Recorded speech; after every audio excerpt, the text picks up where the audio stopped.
Alright, we should be live, and we're working on our new commander deck. So, this is Ashling the Limitless. She is the face commander for one of the two commander decks for Lorwyn Eclipsed. So, let's just go over how she works first. So, 2 in a red, she's an elemental sorcerer. She's a 2/3. So, elemental spells you cast from your hand have evoke 4, which means you can pay 4 mana rather than their normal casting cost. Um, when it resolves, if it's a permanent, you sacrifice it. So that is a trigger that goes on the stack. You do have a chance to respond to it. So there are things you can do to take advantage of her making you sacrifice the thing before it goes to the graveyard, including sacrificing it to other things. Also of note, whenever you sacrifice a non-token elemental, you create a token that's a copy of it. The token gains haste until end of turn, and at the beginning of your next end step, you sacrifice it unless you pay one of each of the 5 colors of mana. So this gives Ashling a 5-color color identity because she has all 5 mana symbols in her text box. So this is a lot of mana to spend to evoke an elemental and keep the token copy. This is not a realistic thing for cheating super powerful elementals into play and keeping them forever. It is a realistic strategy for cheating them into play way ahead of schedule, though, and getting to attack with them once before they explode. And possibly more than that if we can take advantage of the fact that she's creating tokens. So we're going to look at her full list. Clear this off. So she is a 5-color commander. My mana base for a 5-color commander is insanely expensive. Do not worry if you don't have some of the more expensive lands. There are alternatives to this. But because I have access to all of the cards, this is going to be my default mana base. So the way I normally build a 5-color mana base is it's 5 basic lands. It's the 10 original dual lands from, Alpha through Revised, 10 shock lands, 10 fetches, and then 5 other utility lands. Usually one of the 5 lands is going to be Command Tower. One of them will be Croson Verge because it can fetch a forest and a plains at the same time, so it can get a lot of the different dual lands that are in the deck, like the regular duels and the shocks. And then whatever else I think the deck needs, depending on the deck. Like, Ashling can very easily run Cavern of Souls just because you're casting tons of elemental spells, so getting around counters is not terrible. And almost every creature in our deck is the same creature type. But there's room for 5 utility lands altogether, and that is how I normally build a 5-color mana base, and it tends to work very well for me. I've actually run 5-color Super Friends before, and that is where I first figured out this mana base. When I ran this as a brawl deck for Midweek Magic, because they don't have the original dual lands on there, I actually ran the Triomes from Ikoria and New Capenna. I call them the Triomes, even though the New Capenna ones are like the mob boss headquarters. But that also worked out pretty well for a brawl build. But yeah, if you do not have the super expensive lands, do not worry about them. They are not essential. I own them, and they come into play untapped and don't deal you any extra damage, so that's what I run for my mana base. But you do not need them specifically for it. I do recommend a fairly expensive mana base in the Triomes and the Fetches, and the Shocklands, which is still a lot of money. If you don't have access to that, you're going to have to make do with assorted non-fetchable dual lands, which is a little bit rougher because you don't have as much control over what colors of mana you have in play at any given point in time. You might want to wait heavier for, well, I say wait, not like time-wise, I mean add more mass to the dual lands that will help fix for colors that you're using a lot more. I was not expecting black to be as heavy as it is in the deck, but it does feel like it's more so than I expected, and we'll get to that. So that's the mana base, because you're about to see I'm gonna have like all the dual lands listed here, and I just wanted to get that out front because I always have to start with that is like you do not need the original dual lands for Commander. I own them, so I run them whenever I'm running a multicolored deck, but you do not need them specifically. So first up on the list is Animate Dead. We're going to be putting a lot of powerful, high casting cost elementals into the graveyard with very strong ETBs and death triggers. So cheap ways to get them back is going to be a huge thing for the deck. Demonic Tutor, because I'm running black in the deck, so the most effective tutor ever.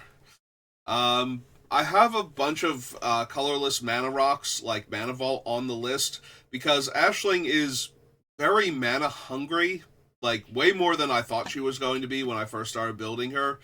4 mana is a lot to like. In order to evoke more than one elemental, you either need to shave the casting cost of elementals, which we do have a bunch of cards that will do that, or you need a lot of mana to work with because you need 8 mana in order to summon your second elemental, or 4 mana plus whatever else in order to do other things. Shut up, Windows security. I have other things. Go away. Stop interrupting me. So she is a very mana hungry deck. So Mana Vault is on the list. Soul Ring is on the list, of course. Swords to Plowshares is one of the most mana efficient creature removal spells ever printed. So if we are running white, we are running Swords to Plowshares. Alright, so Ashnod's Altar is on the list for a couple different reasons. The obvious one that I just said is that the deck is very mana hungry, and as I mentioned before, you do have a window to interact with the creature when it hits the battlefield before the evoke causes it to be sacrificed, and one of the things you can do is sacrifice it to other things instead. So Ashnod's Altar allows you to cash in the creature that's going to die anyway for 2 more mana to help you pay for other things that are going on, including possibly evoking another elemental. The other thing that Ashnod's Altar allows us to do is it works in conjunction with Nim Deathmantle, which we'll get to later, in order to revive the creature immediately and get it back so that way we have the original and the token copy and anything else that it's doing again. There is a slight thing with Nim Deathmantle that I had forgotten because it didn't normally come up in other decks that run this infinite combo. So if the elemental makes at least 1 token, you can sacrifice both it and the token it made for entering the battlefield to Ashnod's Altar in order to get the 4 mana necessary for Nim Deathmantle's trigger, which will cause it to come back along with its token. The thing is, Nim Deathmantle takes away creature types and overwrites them to become a zombie. I thought it added zombie to the creature types, but it overwrites it. So you won't be sacrificing an elemental after that as long as Nim Deathmantle is attached. So in order to actually go infinite, you normally need for it to make at least 2 tokens, or you need it to be doing something else when it enters or dies in order for the infinite loop to matter. That does make it a bit harder to go off with Ashnod's Altar plus Nim Deathmantle, but it does not make it impossible. There are plenty of elementals on the list that are getting 2 creatures worth of value like every time you would be sacrificing them. So we're still running it. Plus, again, we're going to be sacrificing them anyway. We might as well get the extra value, and the deck is very mana hungry, so Ashnod's Altar is staying regardless. Mana Drain falls in the same category as Demonic Tutor and Swords to Plowshare. If I am running this color, I am almost definitely running this card, and I have to have a good reason not to. The good reason might be that it's double blue in this deck, but we'll see. Felwar Stone, because the deck is very mana hungry. Nature's Lure, same reason. Tutors for any forest, so we can grab our dual lands and whatnot. Enlightened Tutor, so Nim Deathmantle and Ashnod's Altar were the first combo that I thought of when starting to build this deck. Like I said, the Death Mantle actually doesn't work as well as I had thought it would, but it's still powerful. So if I'm going to tutor for specific cards, being able to tutor for artifacts. Also, Enlightened Tutor can get all of our token doubling enchantments, which of course we'll be running because we want maximum value out of Ashling. Vampiric Tutor is the next best thing to Demonic Tutor.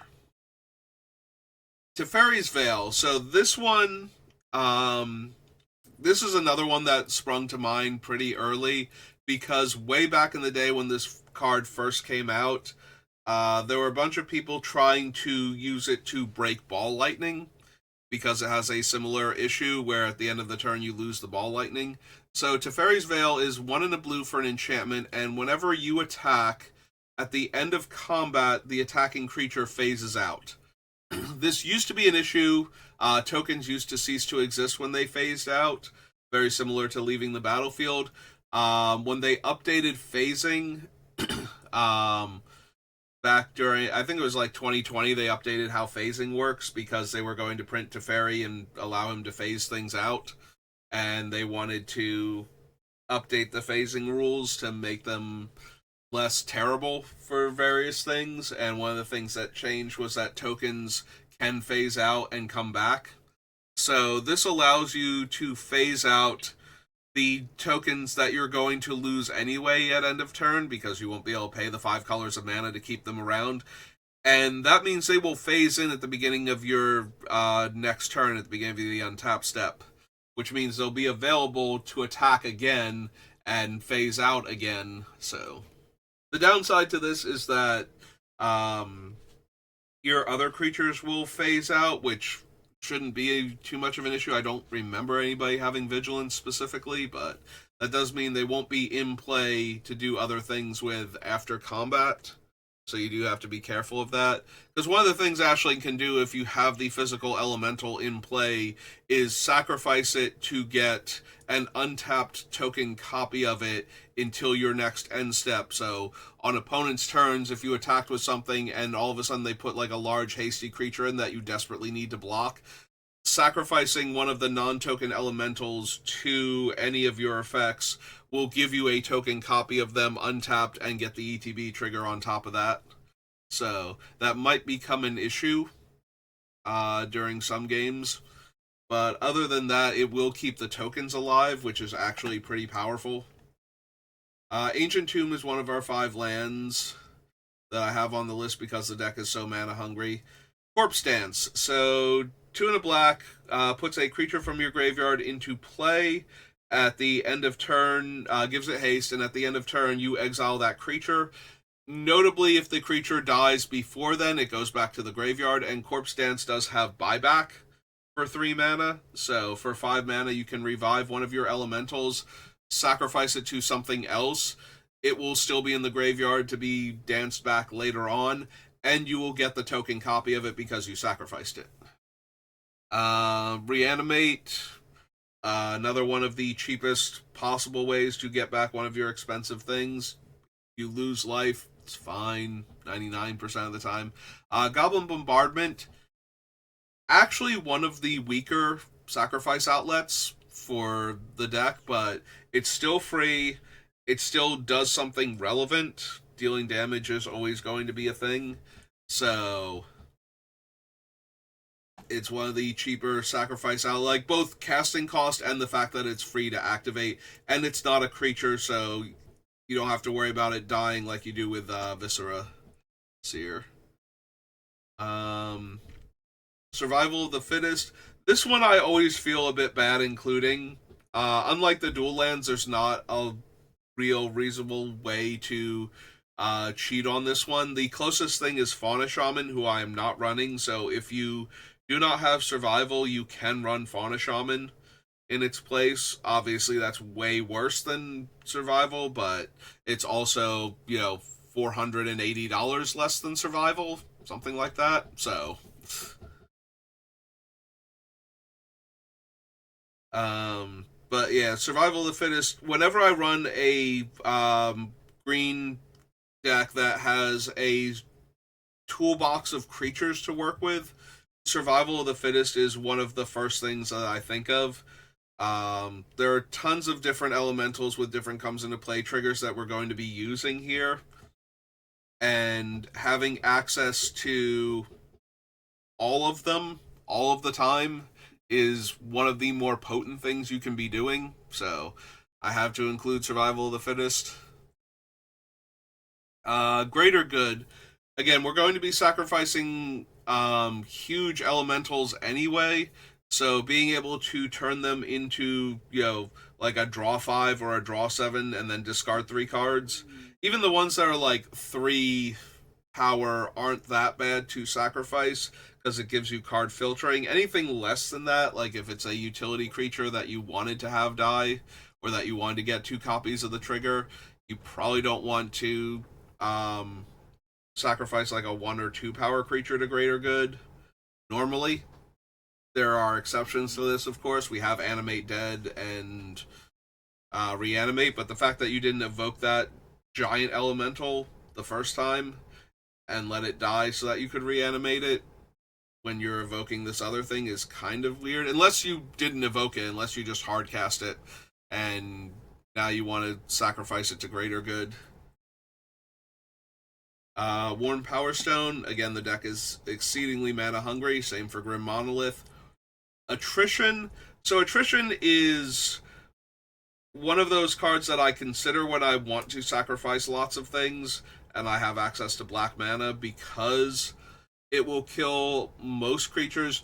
It is one of the older cards, so it does not kill black creatures. That was a thing forever with black, is that it could not kill other black creatures, specifically with most of its removal. And as we'll see later on, there is Dictate of Erebos, which has a frustrating interaction that most people don't realize at first when they're newer to the game. So the thing that is being targeted by attrition can be sacrificed. Like, if you have Dictate of Erebos out, which is whenever one of your creatures dies, each opponent has to sacrifice a creature. Because you have to sacrifice the creature as part of the cost and choose targets at the time, the player whose creature you are targeting will be able to sacrifice that creature specifically for the Dictate without having to lose any additional creatures. So it does not actually help you kill more of their creatures faster. But it's a multiplayer game, so you will still kill other people's things with that. You're just making sure that one particular creature dies. Now, if they have a way to protect it from the targeting and they have another creature in play, they can sacrifice the other creature and keep their thing, Snakeskin Veil and all that. But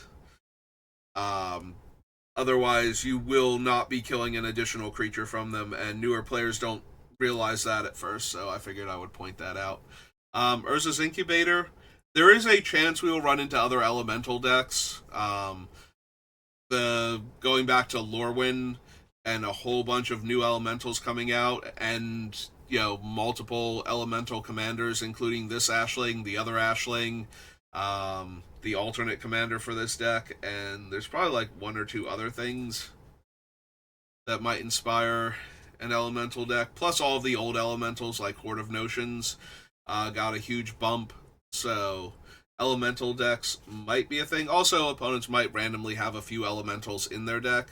So Urza's Incubator is symmetrical, but we are almost entirely elementals. Also, this is the first time this is actually coming up, so Evoke is a alternate casting cost. You are still paying a casting cost for the creature. So if you reduce that casting cost by some amount of generic mana, it works for the evoke cost. So once this is in play, it costs 2 mana to evoke an elemental. It is possible to get it all the way down to 0 with the cards that we have in the deck. So once we get to that point, anything that is drawing us extra cards for elementals, entering, attacking, dying, etc., which we will see plenty of, we've already seen greater good, will allow us to just keep training elementals together and probably kill all of the players at the table. Food Chain is another way to help with that. So this allows you to exile one of your creatures to add X mana of any one color based on its casting cost. So notably, this does not preclude tokens, and if a token is a copy of something else, it copies the mana cost of that thing. This is another thing that newer players might not know, is that normally if you make like if something makes like a 1/1 Kithkin token, that Kithkin token has no casting cost. So its mana value is 0. But if you make a copy of something else with a token effect, the mana value is a copyable characteristic of that object. So the token will have that mana value also, which means that the token that's going to go away at end of turn anyway, we probably want the creature to go to the graveyard, although we can exile that one also if we need to. But if we exile it, we won't get the token copy of it. So normally what you're going to do is you're going to let the original die, make the token copy, and then if you need to, you can then exile the token copy for the mana right then and there, or post-combat, depending on what your plans are. It is X mana of 1 color, so it does not help with the paying the Wooburg at end of turn, but it's still not nothing, so... Silverglade Elemental is an elemental that goes and gets us a forest. Same as Nature's Lore, it does not have to be a basic forest, so it can get our duels.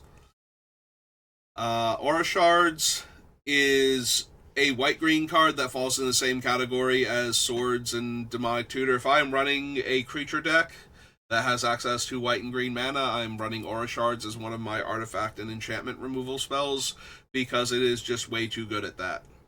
Phyrexian Altar is our backup Ashnod's Altar. It makes 1 mana of any color instead of 2 colorless, so it is worse in most cases, but still better than nothing.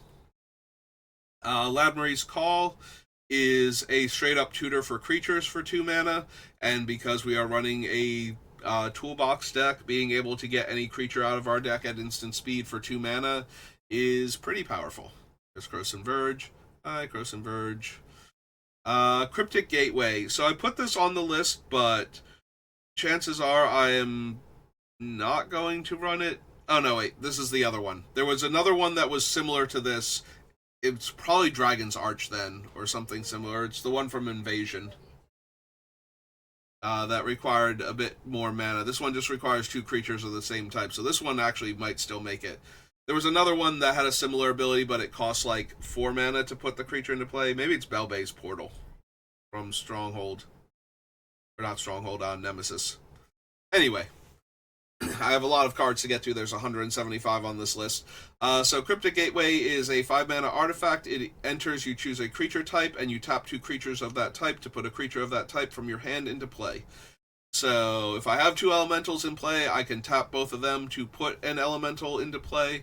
If I have the like any doubling season effect, where making 1 token actually makes 2 tokens, that means that I can evoke an elemental, get the 2 token copies, tap those 2 token copies to put another elemental into play, since I'm losing the token copies anyway. Now I don't get to attack with them, but I get an elemental that I get to keep. If I can sacrifice that elemental, I can repeat and then have a bunch of tapped elemental tokens, so anything that is killing the opponent for our stuff entering is super helpful at that point.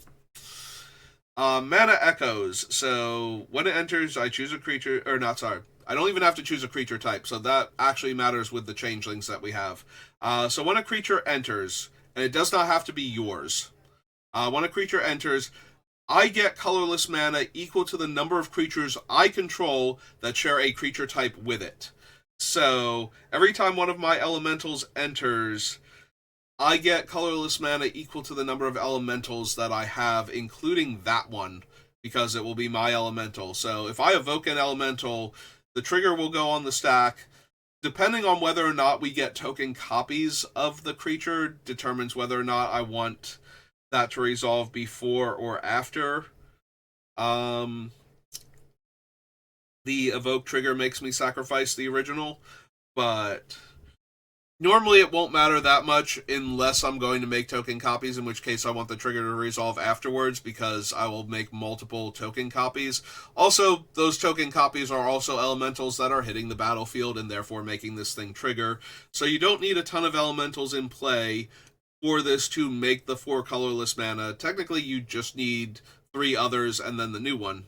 And even then, like, if you have one other elemental and you evoke it, it'll hit the battlefield. You'll have 2 elementals in play. That'll be 2 colorless. You'll sacrifice it. A new elemental will enter. You'll still have 2 elementals. That is the 4 colorless in order to keep going. So yeah, 2 elementals, 1 elemental in play, which is Ashling, and the other one coming into play and then dying and becoming a token copy is your 4 colorless mana to activate Ashling again. Patriarch's Bidding is very similar to Bloodline Bidding. In fact, this is the card that it's originally referencing. It costs less mana, but everybody gets to do it, and they get to choose which creature type they are bringing back. So we might cut this one if we don't have good graveyard hate. But it's worth considering because all of our stuff is elemental, so we will definitely get maximum value out of it, where other players might struggle to get enough.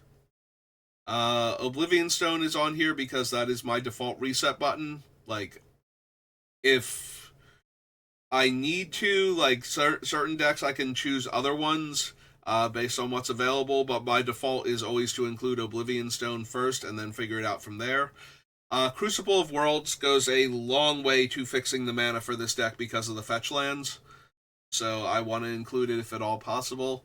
Early on, I was more liberal about adding in non-elementals, and I do the sets alphabetically, so Champions of Kamigawa is pretty early on the list. That being said, there is room for a handful of non-elementals that are strong enough, and Kiki is one of the more potent options. Being able to make a token copy of any creature I control, any non-legendary creature I control, means that Kiki can copy the tokens that I'm already making, and if I'm doubling season effects, if my doubling season effects are going, then Kiki will get major value out of that, so I want to at least consider Kiki. Sensei's Divining Top because I'm running infinite fetch lands, and being able to control what is on top of your deck is one of my favorite things in Commander. Like, Sensei's Divining Top makes it into literally every deck I build unless I have an anti-artifact sub-theme that is strong enough that I will consider dropping it. There's Doubling Season. We're making tokens. Sometimes we're adding counters, but mostly we're making tokens, and doubling the number of tokens is just insane. Farseek is reverse Nature's Lore, where it gets a non-forest card, but it doesn't specify non-forest. It specifies the other 4 land types, so you can get a land that is both a forest and one of those types.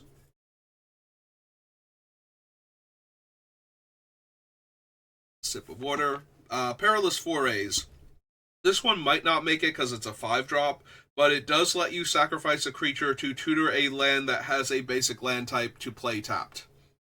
So every time we are going to lose one of our creatures, we can get a land from it, and we are going to be losing at least the original physical body and probably the token at end of turn also. So being able to, if we have the mana, pull 2 more lands out of the deck, so that way we can basically thin out all of the lands very quickly, is worth at least considering. We have all of our shock lands. Alright, so now we're getting into Lorwyn, which has a ton of entries. So, Benthacor Elemental is a 7-drop, 5/5. When it enters, it makes 2 Merfolk tokens, and you can tap 2 Merfolk tokens to give it Shroud until end of turn. So, it is an elemental that makes 2 other bodies, which is everything I was discussing before with the Nim Death Mantle combo. Cloud Thresher enters to deal 2 damage to each player and each creature with flying.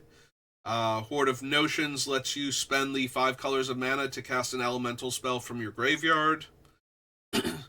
Incandescent Soulstoker buffs all of your elementals, but also has the ability for 1 in a red and tap it to effectively sneak attack an elemental in, puts it into play, gives it haste, sacrifice at end of turn. Notably, if you sacrifice an elemental at the beginning of your own end step, if it's not a token, Ashling will make a copy of it, and that copy will last until the beginning of your next end step. Since you're already in your end step, you're past the point where the token can trigger and be sacrificed, so now you will have to sacrifice it at the beginning of the next end step. And since it specifies yours, that means you get it for an entire turn cycle. The beginning of your next end step. So Soulstoker is interesting for that fact. So we have Ingot Chewer on here, but there are a bunch of other elementals that will kill artifacts and enchantments.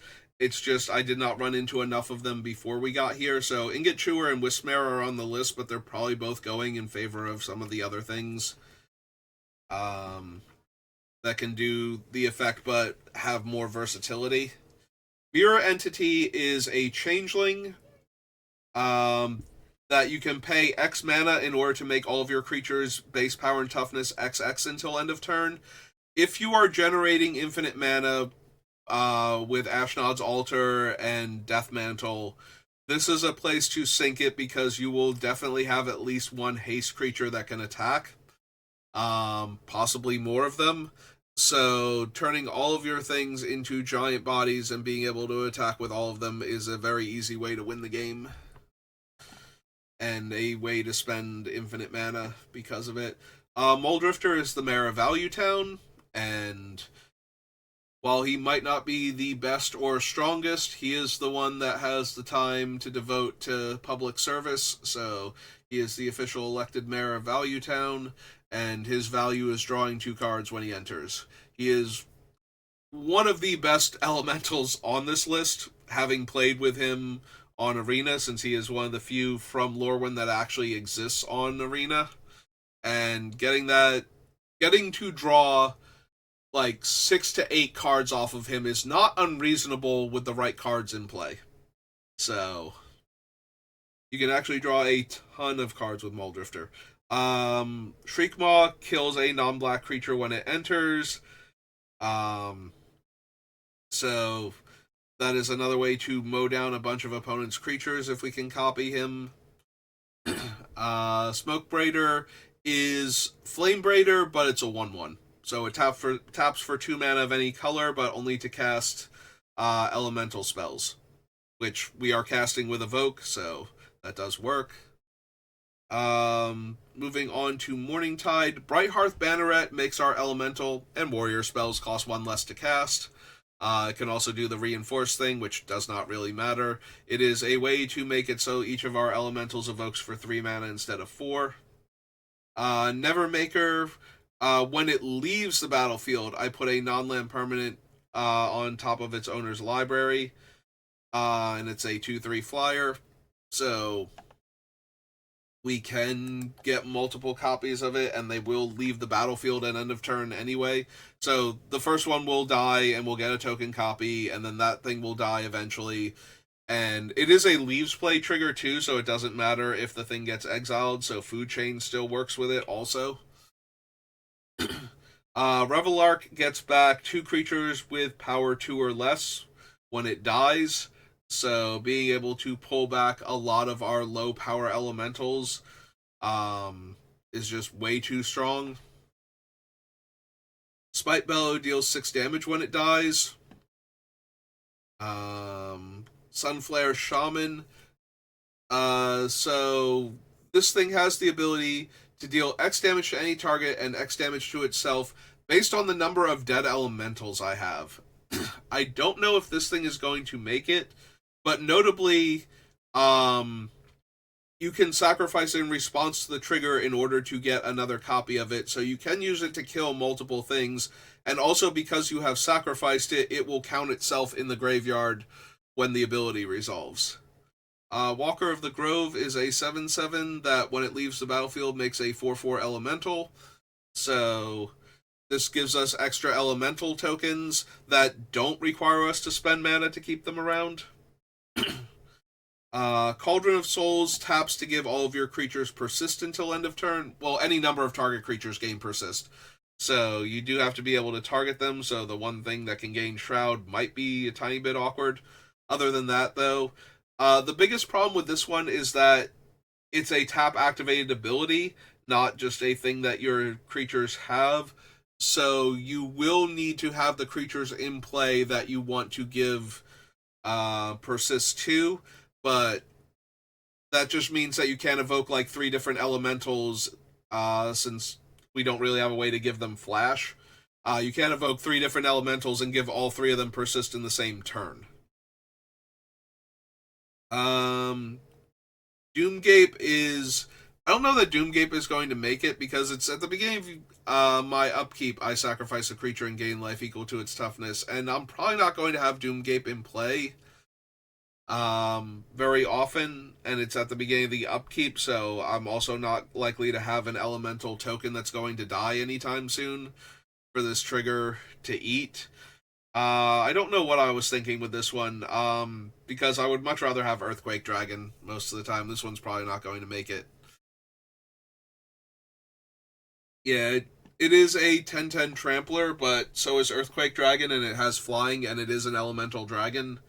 I do use Earthquake Dragon in Brawl because, lower life totals and only a single opponent I need to kill. So being able to evoke that and hit them for 10 out of nowhere is usually good enough. And if I have a doubling season effect, hitting them for 20 almost definitely does it.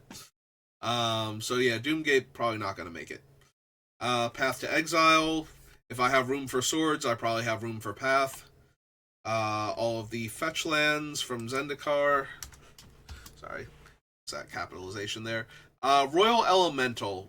So it is a 3/2 flyer with landfall. I gain control of target creature until Royal Element, as long as I control Royal Elemental. So until Royal Elemental leaves play or somebody else gains control of it or something.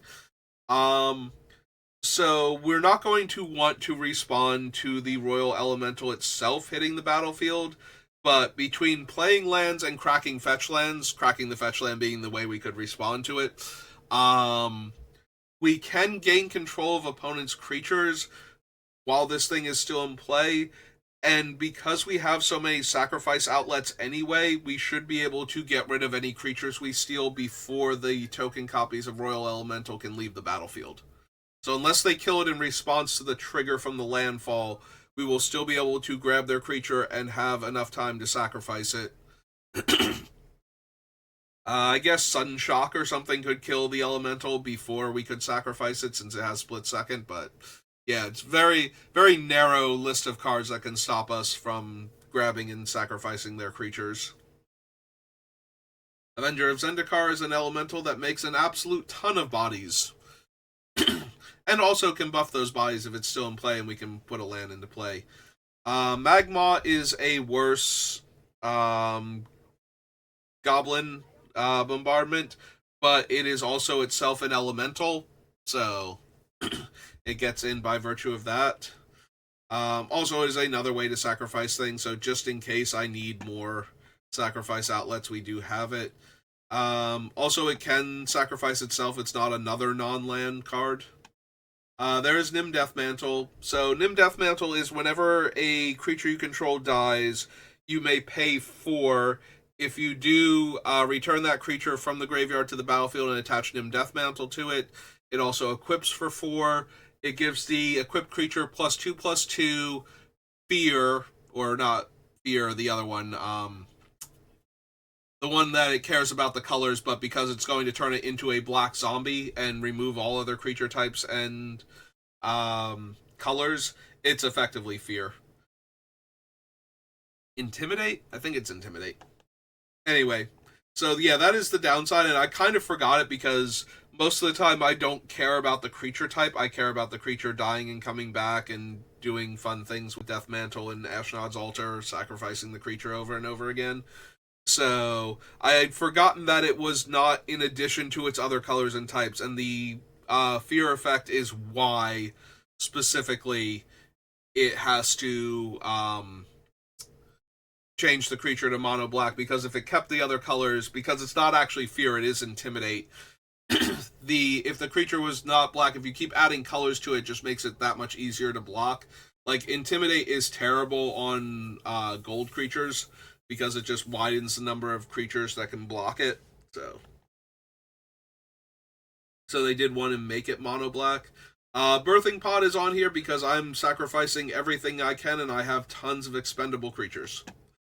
Being able to tutor up another creature with a slightly higher casting cost each time for the token creatures, or for the token creatures, because you cannot sacrifice the originals because it's at sorcery speed, but we can still sacrifice the tokens that we're going to lose at end of turn anyway in order to get a body that has one higher casting cost from our deck, which will probably be another elemental with a powerful comes into play ability. Or at least a death trigger, something. Heartless Summons reduces the casting cost of all of my creatures by 2 and makes all of them get -1/-1. We do have a few X1s on the list that this will hurt, so I do have to decide if I want to still run them alongside this.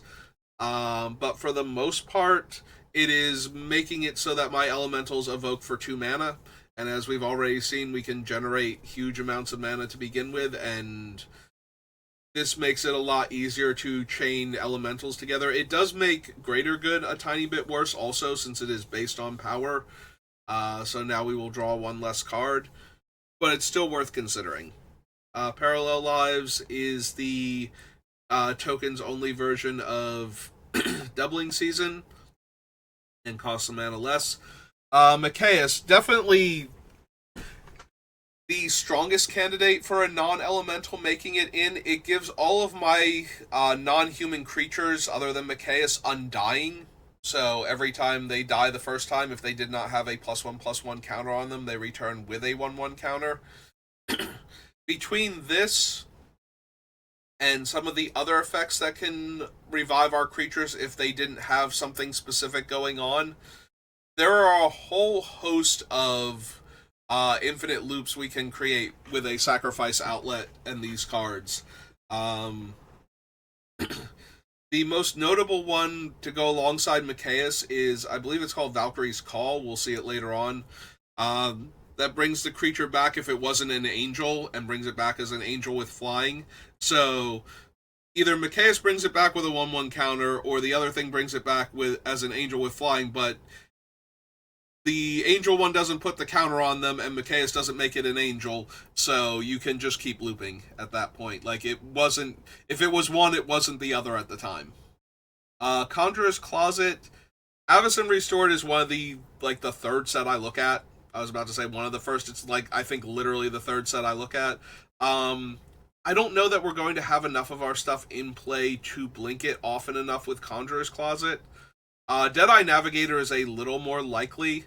So what we can do with Deadeye Navigator, if we do not want the token copy immediately, is when it enters the battlefield, we choose to have it link up with Deadeye Navigator, and then spend the blue and 1 to blink it with the Evoke trigger still on the stack, because Deadeye Navigator and Evoke will both trigger, like the Soul Bond and the Evoke.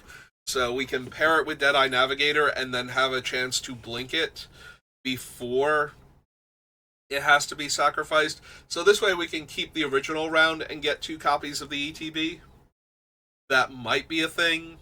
Conjurer's Clause is a lot less likely to be a thing. Like, I didn't realize how few of the elementals were actually going to stay in play long enough for this thing to trigger. Because it doesn't help with the tokens, and they are sacrificed immediately for Evoke, so they won't be in play at end of turn for that. Descendant's Path. This is another one that I picked up early. It is still possible it makes it so at the beginning of my upkeep, I reveal my top card.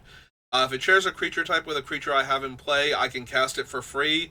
Otherwise, it has to be put on the bottom. So notably, if it's a land, I will not get it. I am obviously running Sensei's Divining Top, so I have a lot more control over what's on top of my deck.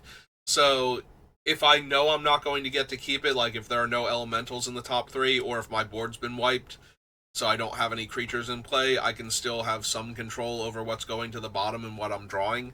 So it basically lets me, it forces me to scry a card to the bottom at that point, rather than just blindly flipping.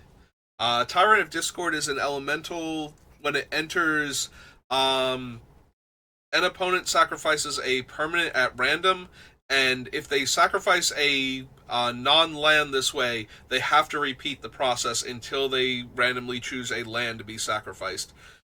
It can eat up a bunch of things or just one land, so I don't know if I'm going to run it, but it's also a 7/7 elemental on top of that, so it's a big scary thing that makes the opponent sacrifice possibly multiple permanents.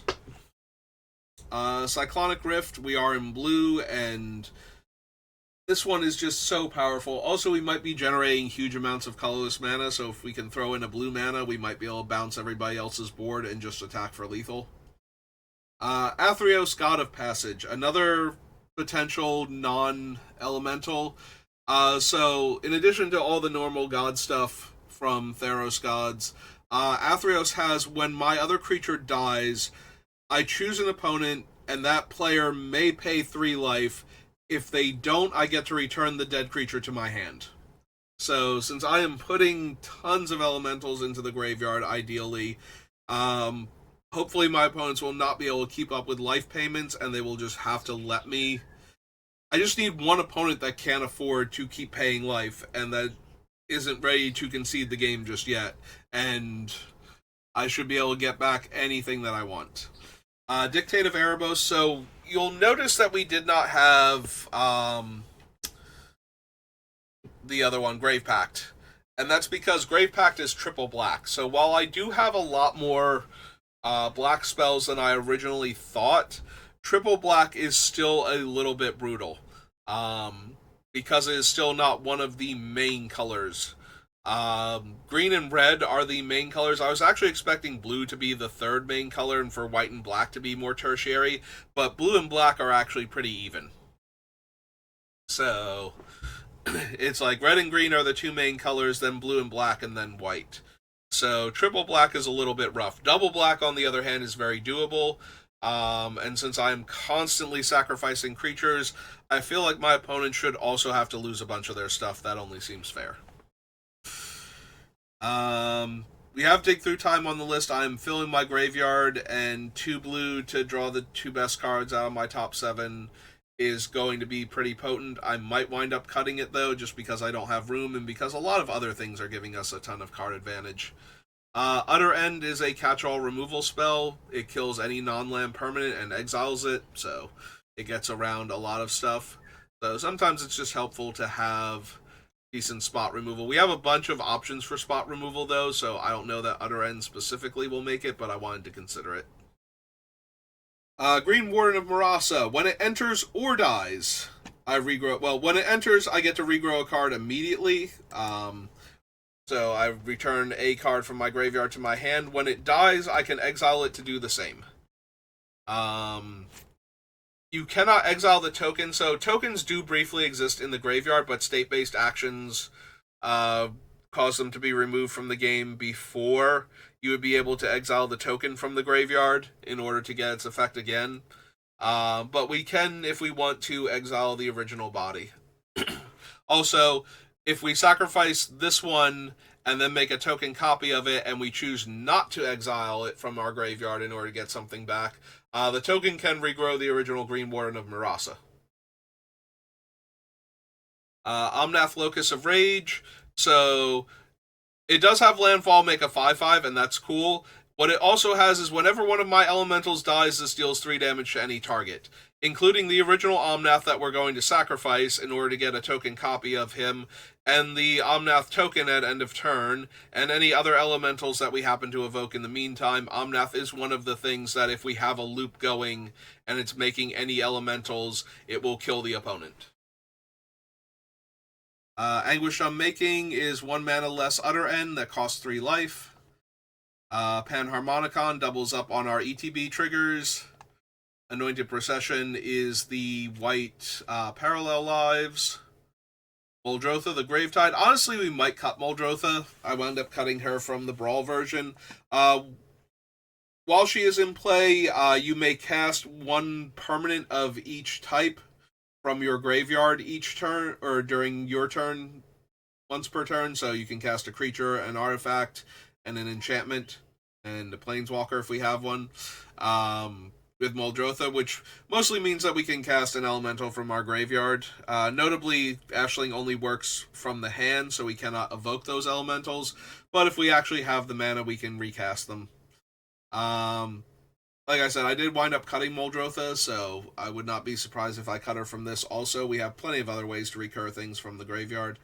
Assassin's Trophy is a black-green spell that kills any permanent. They do get a replacement land for it, but we can even kill utility lands with it, so it is a non-exiling, but still pretty strong alternative to cards like Utter End and Anguished Unmaking, so it might make the list. Casualties of War is my favorite black-green card ever. Being able to destroy one card of each permanent type other than battles means that we will probably kill everything that we need to at any given point in time. Like, the most problematic card of each type just goes away. Nyxbloom Ancient. Whenever you tap a permanent for mana while Nyxbloom Ancient is in play, it adds 3 times as much mana. Notably, this does stack with multiple copies of it, so if we evoke this thing and get multiple token copies of it and have anything left over that can tap for mana, it is going to tap for an absolute pile of mana, which means that we will be able to evoke multiple other things in the same turn. Luminous Broodmoth made it onto the list for the same reason as Mikaeus and the Valkyrie's Call, but it is the worst one of the group because some of the elementals naturally have flying.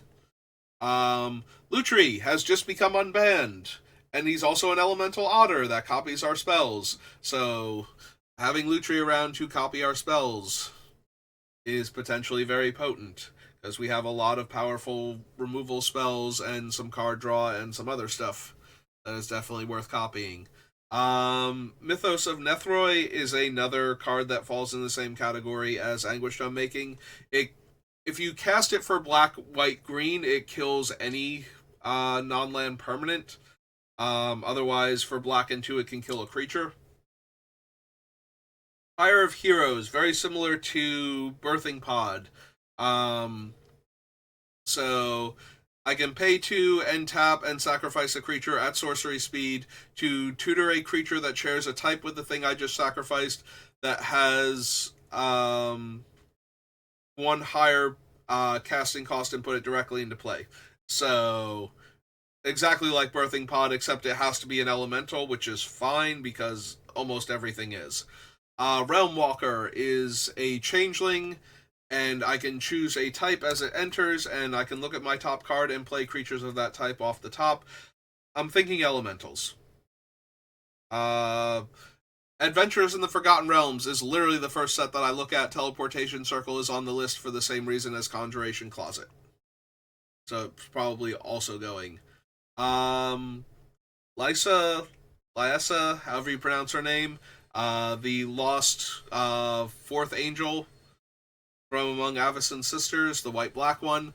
When my other creature dies, I just get it back at end of turn. Also, my opponent's creatures that would die are exiled instead. So I can get back everything as long as she doesn't die. She's basically a slightly stronger Athreos, but she's also not innately indestructible, and also innately not a creature most of the time, allowing her to dodge more removal, so we'll have to see which one of those 2 makes it, if either of them do. Farewell is my least favorite printed Wrath effect ever, but also that is because it is the most insanely powerful and kind of blanks all of the other ones unless you need redundant copies, so it is on the list. An Offer You Can't Refuse is a single blue mana to counter any non-creature spell. It gives the opponent 2 treasures, but usually that's way less important than the spell that they were trying to resolve that was going to ruin all of my fun anyway. Also, because I'm a 5-color deck, a spell that costs a single blue is actually very appealing. Mana Drain has to be that much more powerful in order for me to want to try and spend double blue when blue is not one of my primary colors. Riveteer's Ascendancy. Once per turn, when I sacrifice a creature, I can return a creature card with lesser mana value from my graveyard to play tapped. So if I evoke a 7-drop elemental, it is still a 7-drop elemental when I sacrifice it, and I will still be getting back a 6-drop or lower elemental from my graveyard. Or one of my other creatures that's not an elemental because it doesn't care. Speaking of 7-drop elementals, Titan of Industry. It's got a naturalize effect. I can gain 5 life. I can make a 4/4. I can put a shield counter on something that's not going to die at end of turn. Shield counters don't get around sacrifice, but that's okay. We can put it on Ashling or something. She'll be happy with that. Elish Norn, Mother of Machines, doubles up on my ETBs and blocks my opponent's ETBs, so she is definitely one of the non-elemental creatures I want to consider. The One Ring draws me cards. It's dumb. It's powerful. You know the One Ring. If I feel like I need more card draw, that's not elemental specific. Roaming Throne. Choose a creature type. My triggered abilities of creatures of that type happen again, so it doubles up on ETBs, sacrifices, leaves plays, all of that for elementals. Skullspore Nexus. I'm going to be losing a lot of non-token creatures, so I might as well get giant tokens out of it. Also can double up on a creature's power. Chalk Outline. So whenever one or more creatures leave my graveyard, I make a 2/2 detective token and investigate. So notably, Nim Deathmantle and other similar effects are pulling creatures back from my graveyard repeatedly. So this allows for any creature to go infinite with its ETB triggers, because I will also be making a token creature each time I do the loop. So even though Ashling is not getting extra elemental copies, I am still going to be making a 2/2 detective at least. And Insidious Roots is in the same vein, except it makes 0/1 plant tokens instead. And gives my tokens the ability to tap for mana of any color, which I am making hasty elemental tokens, so if that becomes a factor, I can use them to make mana in order to evoke other things. Or do other stuff. So, getting into the legendary elementals from Bloomburrow, multiple token copies don't help, but we do still get the enters triggers. So even if I only get to keep one Beza, all of the Bezas will trigger. Each one of them will check to see, so if I'm drawing extra cards or gaining extra life or making creatures, I might eventually get to the point where my opponents don't have more than me anymore, and I don't get extra effects, but that's okay. As long as I got the effects to begin with. So if I'm lower on life, I gain 4 life. If I have less creatures, I make 2 1/1s. Notably, with Ashnod's Altar, I can sacrifice these tokens that I'm making for more colorless mana to do other things, so that way when the other copies of Beza check, they will see that I also still have less creatures and will still make 2 1/1s, which I can then sacrifice for more mana. Or for more damage with Goblin Bombardment or whatever. And if I have fewer cards in hand, I get to draw a card. If I have fewer lands, I make a treasure. So, Caretaker's Talent, once per turn, when my token enters, I get to draw a card. Also, I can spend a mana to make a copy of a token I control one time while this is out. And I can spend 4 mana to give all of my tokens +2/+2, which most of my creatures will be.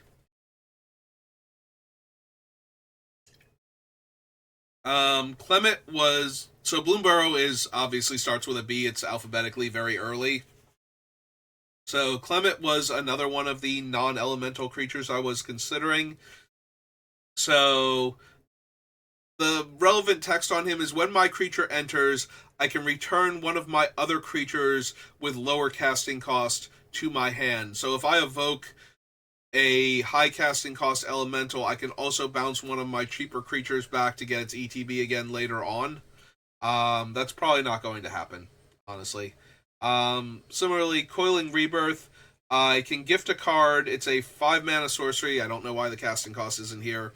But I reanimate one of my creatures, and if I gifted a card to one of my opponents, I also get a 1/1 token copy of that creature if it wasn't legendary. So that one's also probably not going to make it. I probably just want the more efficient revival spells. But getting double triggers and possibly more, because the 1/1 token copy can obviously get cloned by all of the doubling season effects. Dour Port Mage allows me to bounce one of my creatures at instant speed, and when one of my creatures leaves the battlefield without dying, I draw a card. So it does allow me to evoke an elemental and then get it back to evoke it again if the ETB is more important than getting the token copy right now. But at the same time, because I'm not sacrificing it, I'm not getting the token either. So, Fecund Greatshell. This one, I didn't know if I was going to have enough high toughness, low power creatures to make it trigger often enough, but getting to draw the extra card just for it coming in and possibly buffing the entire team. Getting to draw the extra card twice, because I'll evoke it, it'll die, I'll get the token copy. So either I'll be getting 2 lands off the top of my deck, drawing 2 cards, or 1 of each, depending on what's on top. Then the token will be in play, and if we have 10 or more lands, it will give my board +2/+2 until end of turn. And obviously, if we make multiple token copies of it, it gets way more out of hand than that. It's Feathers Knight. So we have multiple things like Goblin Bombardment and Magma that will let us deal like 1 point of damage to our opponent's stuff. So if all of our opponent's stuff magically has functionally 1 toughness, then we get to kill it all. Rottenmouth Viper. So this thing was absolutely insane in some of my games with Ashling in the Brawl version. So when Rottenmouth enters, and when it attacks, it gets a counter. Then each opponent has to either lose 4 life, discard a card, or sacrifice a non-land permanent for every counter on Rottenmouth. So this is already a thing. If Rottenmouth enters the battlefield with a counter and then gets sacrificed, they have to do it, and now it's been sacrificed, so I get a token copy of it. That gets a counter, so now they have to do it again. Then it gets to attack and gets another counter, and they have to do it 2 more times. That's the baseline for this in this deck. If I have anything that copies triggers, first I will copy the trigger to put a counter on it, and then they will have to do the thing twice. Then I'll sacrifice it and make 2 copies of it, because we'll copy Ashling's trigger to make a token copy of it, and each one of them will get a counter and trigger twice, and then both of them will have haste and get to attack and trigger 4 times each. Doubling season means that not only do I get twice as many snakes, I also get twice as many counters each time, which means they have to do it twice as often per snake. Rottenmouth is absolutely insane in this deck. Funeral Room and Awakening Hall. So I wound up cutting all of the Aristocrats payoff cards because I'm constantly sacrificing creatures. Like, I don't need to drain each opponent for 1 life. That's not really a thing. Awakening Hall did have a chance because it's also 8 mana to revive all of my dead creatures, which is cool, but not really needed. We're probably going to wind up cutting it. Exalted Sunborn is an angel wizard, but it makes it's a doubling season effect it's a parallel lives, which technically makes an anointed procession because it's white. So if I needed more of that effect. Airbender's Ascension is on the list very similarly for the reasons why my other ones were Conjurer's Closet and whatnot. It is a lot easier to get the counters onto this one because we're evoking and then making a token copy, which both trigger the Ascension, but I'm not going to have enough stuff to blink, most likely. Now we get into actual Lorwyn Eclipsed. So, Ashling's Command can make a token copy of one of my elementals, which means we might make like 30 token copies because of all the doubling season effects. Draws me 2 cards, deals 2 damage to each of my opponent's creatures, which is great when Maha's out. Well, to each creature a target player controls. And makes 2 treasures. And we get to choose 2 of those. So, making an elemental and drawing 2 cards, making an elemental and making 2 treasures, drawing 2 cards, making 2 treasures, and sometimes we'll deal the 2 damage instead of one of those things. Bloodline Bidding is the Patriarch's Bidding that nobody else gets to play with and that I can convoke out. Champion of the Path, very dangerous because counter spells will just exile the champion card forever. Um, but it is very potent while it's in play, so I do think it's worth considering. So you do have to you do have to behold and then exile an elemental as part of the casting cost for this. And then you, assuming that it resolves, you do get the card back when this leaves the battlefield. But when my other elemental enters the battlefield, this deals damage to each opponent equal to that creature's power. So it is a 4 mana Tyrant of the Peaks for this deck, because almost everything is an elemental. Chomping Changeling is another living disenchant, or in this case, naturalize. Chronicle of Victory means every time I cast an elemental, I get to draw a card.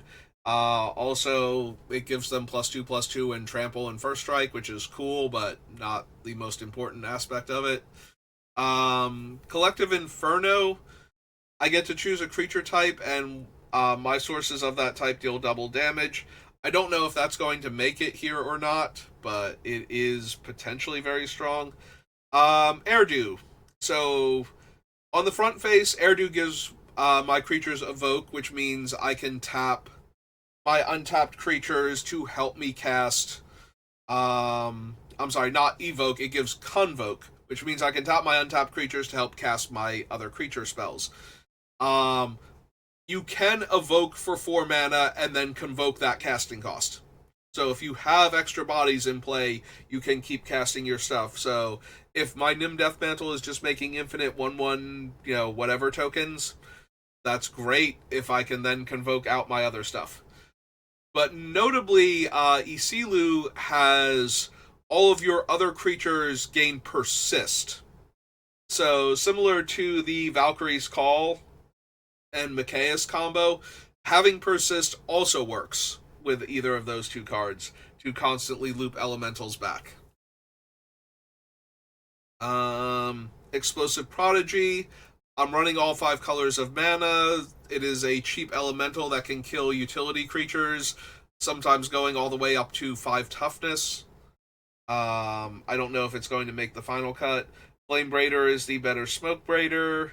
Gathering Stone lets us reduce the casting cost of our elementals while also potentially drawing us more elementals every turn, including when it enters. Works wonders with Sensei's Divining Top to make sure that if there's an elemental anywhere near the top of our deck, we get it for free every turn.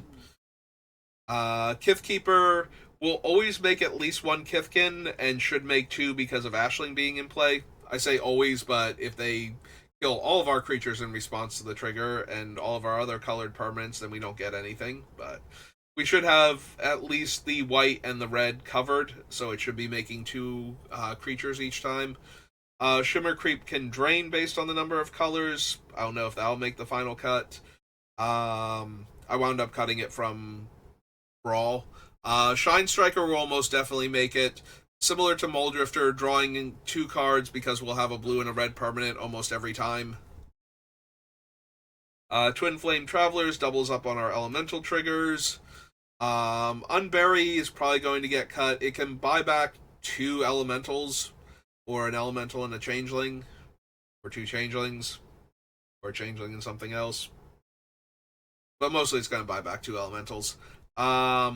Vibrance and Wistfulness are probably getting cut, so notably the tokens will not have the ETBs. They will, but you won't have spent any mana to cast the tokens, so when they come into play, they won't get their triggers. These are the 2 strongest ones for running just to get their original triggers, potentially, like by evoking them for 2 mana, or by evoking them for 4 mana and spending 2 of each of their relevant colors. To get both of the triggers, and then we still get a body afterwards, but it's not as powerful, so we're probably not going to bother. 3 Visits is name-shifted Nature's Lure, which means we can run it alongside it. The Cavaliers, so only Cavalier of Dawn and of Gales actually made it onto the list. The other Cavaliers just weren't that impressive. So the white one, its ETB is to destroy a non-land permanent and give that permanent's controller a 3/3 golem, and its death trigger is to regrow an artifact or enchantment. So we have a ton of powerful enchantments that are making more token copies of things that our opponents are going to want to get rid of, as well as our mana rocks and some other useful artifacts. Cavalier of Gales is ETB, it brainstorms, draw 3, put 2 back. When it dies, I shuffle it into my deck and scry 2. Notably, so we're going to be able to draw 3, put 2 back, then it's going to die from the evoke, which means we get to shuffle away the cards we didn't want and put it back into the deck so we can potentially redraw it. Scry 2, we will also get the token copy for sacrificing it. We can choose to have, because we're sacrificing it, it's going to the graveyard, Ashling wants to trigger, we can order the trigger so that now, after we've done that, we draw 3 fresh cards, get to put 2 back. That elemental will die at end of turn unless we pay the 5 colors of mana, so we'll get to shuffle those cards away also, and then scry 2 again. Portal Sanctuary lets me bounce my thing. Notably, the core sets, M19 through 21, are listed as core 2019 through 21, so again, fairly early on, didn't realize I probably don't want to bounce my stuff as much as I thought I did. Risen Reef, whenever my elemental enters, I look at my top card. If it's a land, I can put it into play tapped. If I don't put it into play tapped this way, I put it into my hand. That includes if I can't put it into play tap because it's not a land. So I'm always getting a card's worth of value out of Risen Reef and every elemental thereafter. Yarok is an elemental that causes my triggers to trigger a second time for my permanents entering. Terror of the Peaks is still on the list, even though we have the champion, because this is another way to kill all of our opponents very quickly, with our constantly looping things coming in and out. Valkyrie's Call is the enchantment I was talking about before. Graveshifter is a 2/2 elemental, because it's a changeling, that can get back my other stuff, including, so if you evoke Graveshifter, you can get back an elemental from your graveyard, sacrifice the Graveshifter, get a token copy of Graveshifter that can now bring back the original Graveshifter. Morophon the Boundless is a changeling, therefore an elemental, and if I choose elementals, all my elementals cost Wooburg less to cast, which might allow me to actually hard cast a bunch of them instead of just evoking them. I don't know if Morophon's going to make it, but I wanted to consider him at least. On Horizons 3, Elemental Incarnations. Endurance, Fury, Grief, and Solitude all make it. Subtlety is the only one that doesn't, because Subtlety's trigger does not actually help to double up on. But technically Endurance doesn't either, but I need some Graveyard Hate, and I did not have proper Graveyard Hate, so Endurance getting to put graveyards on the bottom of their owners' libraries is good enough. Foundation Breaker is a Naturalize that evokes for 1 and a green, and is itself an elemental, of course. Fury deals 4 damage divided among creatures and planeswalkers. Grief takes a card out of their hand. Solitude is a Swords to Plowshares. They're all absurd. And sometimes you will evoke them by removing another card from your hand, because you'll get to double up on those triggers, because you'll get the original and the token copy, and then the token can attack. And that's assuming that nothing else is going on, you just have Ashling out. Soul of Migration is another elemental that makes multiple bodies. Null Drifter, notably, is an Eldrazi elemental. The draw 2 is a cast trigger, so you will only get to draw 2 cards, but you will get to draw 2 cards from evoking it, and then you will get a token copy of a 4/4 Flying Annihilator 1 with haste until end of turn, and that's assuming there are no doubling season effects. Animar, Soul of Elements. Whenever I cast a creature spell, this gets a 1/1 counter, and my creature spells cost 1 less to cast for each counter on it. I don't know if Animar will make it all the way through, but every creature that I evoke makes it cheaper to evoke the next one. So, the first one costs 4, the next one costs 3, the next one costs 2, the next one costs 1, and now I have 4 counters or more on Animar, so all of my evokes are free. Arcane Signet for the ramp. Martyr's Bond, similar to Dictate of Erebos, since it only costs double white, it's a little more easy on the casting cost than Grave Pact would be. Also, it affects all of my non-land permanents dying, not just my creatures. So if I happen to sacrifice other things or just lose artifacts and whatnot, this will also kill my opponent's other things in kind. Riku lets me copy creature spells that I am casting or instants and sorceries, depending. Um, since my non-token creature would enter, I can pay blue and a green to make a token copy of it. Honestly, I don't think we need Riku, but this is one of the non-elementals that I found relatively early, the commander section.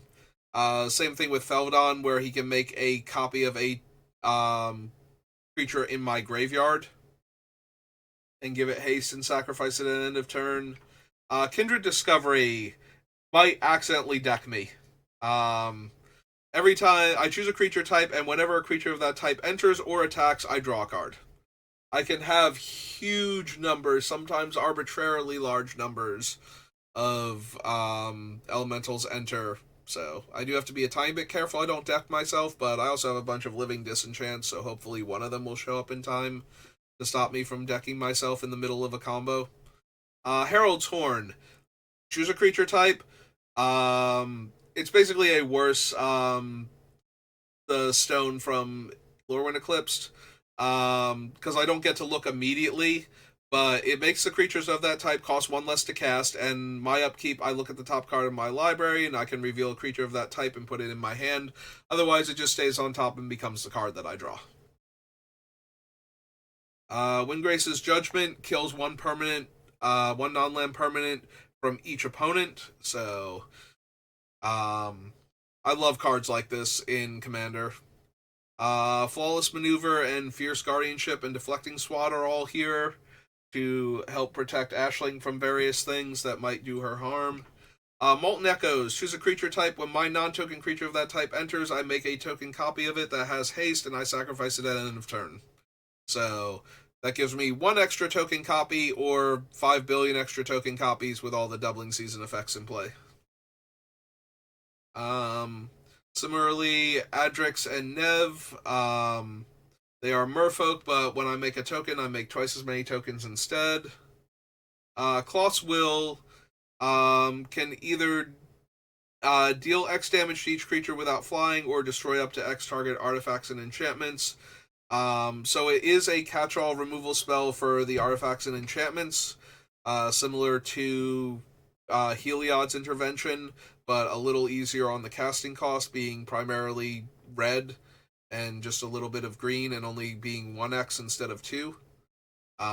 Wait, was Heliod's Intervention 2 white and X? Heliod's Intervention might be 2 white and X. I'm thinking of it doubles the X for the life gain side of it.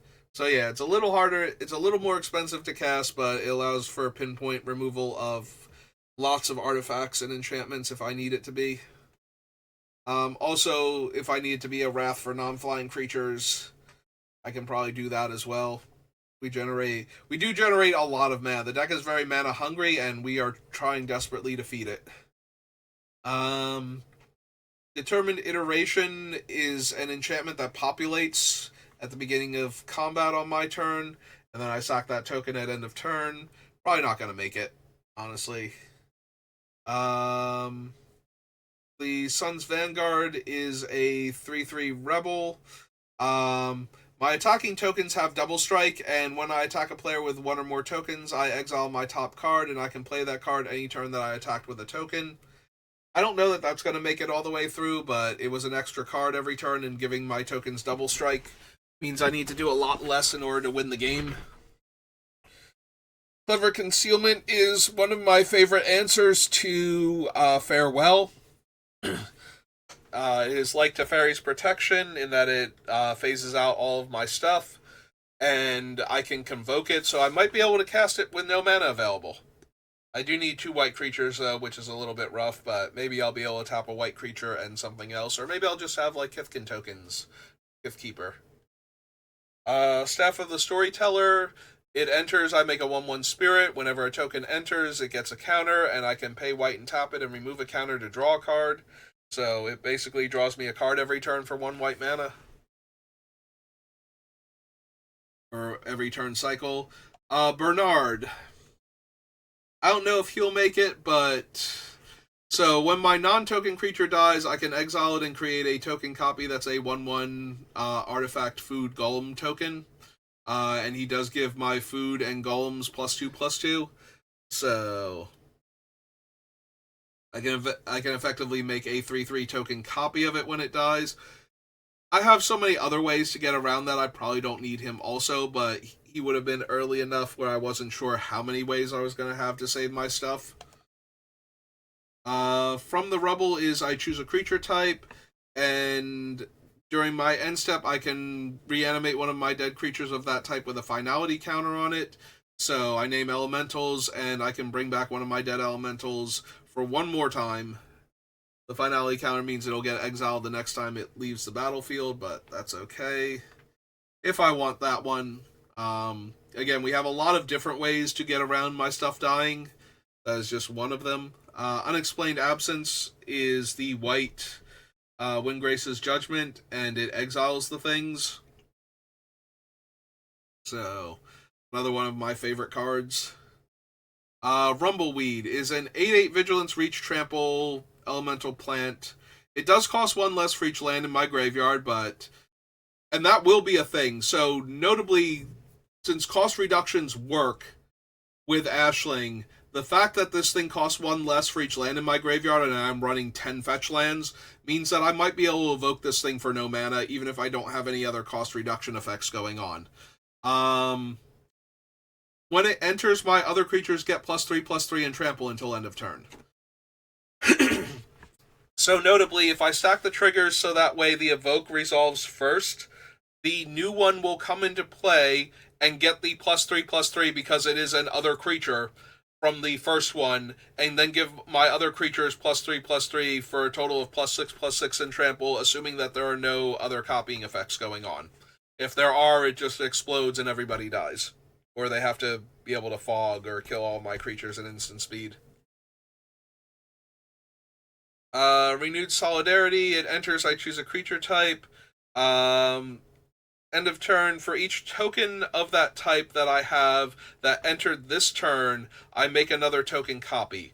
So notably, if something makes additional copies like Doubling Season, those copies will have the at end of turn, sacrifice them unless you pay the Wooburg. If you copy one that's already in play, that is not a copyable characteristic of that token. That is a trigger from Ashling for having made the token copy in the first place. So if something else makes a copy of the token, that is not a copyable characteristic, and you will get to keep the token. So this allows me to make additional token copies of everything I made a token copy of already this turn, and have all of those new copies live. Ashling's our commander. We should probably be running her. Belonging is an elemental that makes 3 1/1 changelings, so it allows for infinite loops. Lamentation destroys an opponent's creature, and I gain 3 life when it enters. And Impulsivity lets me cast an instant or sorcery from a graveyard for free, and then exile that spell if it would be put into a graveyard. All 3 of these elementals also have Encore for 6.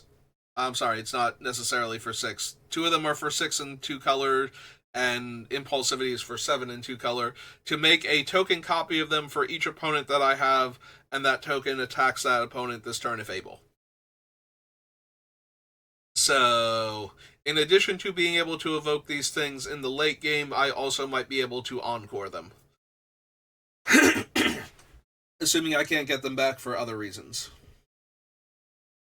From the Warhammer set, we have this guy.